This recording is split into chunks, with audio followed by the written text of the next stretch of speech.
भगवान श्री कृष्ण की परम उपासक कर्मा बाई जी भगवान को बचपन से ही पुत्र रूप में बसती थी। ठाकुर जी के बाल रूप से वह रोज ऐसे बातें करती जैसे बिहारी जी उनके पुत्र हों और उनके घर में ही वास करते हों। एक दिन कर्मा बाई की इच्छा हुई कि बिहारी जी को फल मेवे की जगह अपने हाथ से कुछ बना कर खिलाऊं। उन्होंने प्रभु को अपनी इच्छा बतलाई। भगवान तो भक्तों के लिए सर्वदा प्रस्तुत है। गोपाल बोले, माँ जो भी बना हुआ हो वही खिला दो, बहुत भूख लगी है। कर्माबाई ने खिचड़ी बनाई थी। ठाकुर जी को खिचड़ी खाने को दे दी। प्रभु बड़े चाव से खिचड़ी खाने लगे और कर्माबाई ये सोचकर भगवान को पंखा झेलने लगी कि कहीं गर्म खिचड़ी से मेरे ठाकुर जी का मुंह ना जल जाए। संसार को अपने मुख में समाने वाले भगवान को कर्माबाई एक माता की तरह पंखा कर रही है और भगवान भक्त की भावना में भाव विभोर हो रहे हैं। भक्त वत्सल भगवान ने कहा, माँ मुझे तो खिचड़ी बहुत अच्छी लगी, मेरे लिए आप रोज खिचड़ी ही पकाया करो, मैं तो यही खाऊंगा। अब तो कर्माबाई जी रोज सुबह उठती और सबसे पहले खिचड़ी बनाती। बिहारी जी भी सुबह सवेरे दौड़ आते ही कहते, माँ जल्दी से मेरी प्रिय खिचड़ी लाओ। प्रतिदिन का यही क्रम बन गया। भगवान सुबह सुबह आते, भोग लगाते और फिर चले जाते।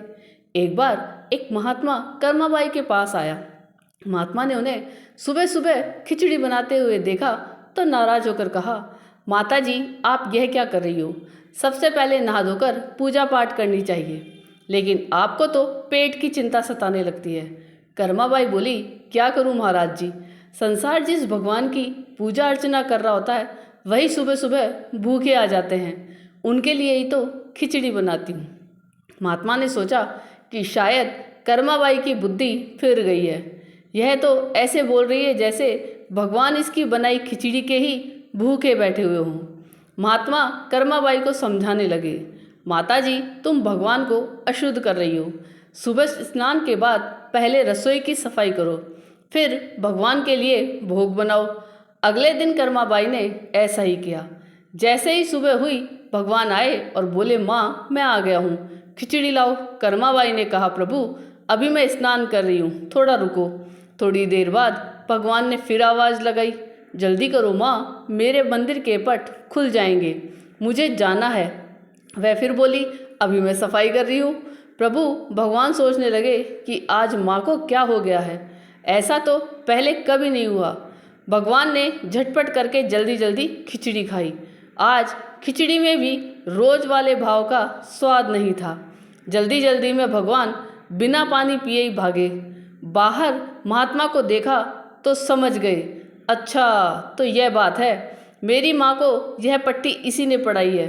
ठाकुर जी के मंदिर के पुजारी ने जैसे ही पट खोले तो देखा भगवान के मुख पर खिचड़ी लगी हुई है। पुजारी बोले, प्रभु जी ये खिचड़ी आपके मुख पर कैसे लग गई? भगवान ने कहा, पुजारी जी आप माँ कर्माबाई जी के घर जाओ और जो महात्मा उनके यहाँ ठहरे हुए हैं उनको समझाओ। उसने देखो मेरी माँ को कैसी पट्टी पढ़ाई है। पुजारी ने महात्मा जी से जाकर सारी बात कही। यह सुनकर महात्मा जी घबराए और तुरंत कर्माबाई के पास जाकर कहा, माता जी माफ़ करो, ये नियम धर्म तो हम संतों के लिए हैं, आप तो जैसे पहले खिचड़ी बनाती हो वैसे ही बनाएं, ठाकुर जी खिचड़ी खाते रहेंगे। एक दिन आया जब कर्माबाई के प्राण छूट गए।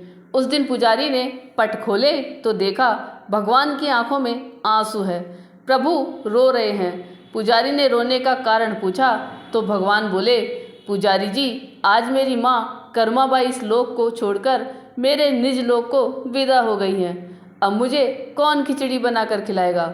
पुजारी ने कहा, प्रभु जी आपको माँ की कमी महसूस नहीं होने देंगे, आज के बाद आपको सबसे पहले खिचड़ी का भोग ही लगेगा।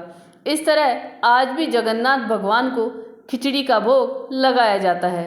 भगवान और उनके भक्तों की ये अमर कथाएं अटूट आस्था और विश्वास का प्रतीक हैं। ये कथाएं प्रभु प्रेम के स्नेह को दर्शाने के लिए अस्तित्व में आई हैं। इन कथाओं के माध्यम से भक्ति के रस को चखते हुए आनंद के सरोवर में डुबकी लगाएं। ईश्वर की शक्ति के आगे तर्कशीलता भी नतमस्तक हो जाती है। तभी तो चिकित्सा विज्ञान के लोग भी कहते हैं, दवा से ज़्यादा दुआएं काम आएंगी। आपको ये कहानी कैसी लगी ये कमेंट करके ज़रूर बताइएगा। चैनल पे नए हो तो सब्सक्राइब जरूर कीजिएगा और वीडियो को लाइक और शेयर कीजिएगा। जय जय श्री राधे।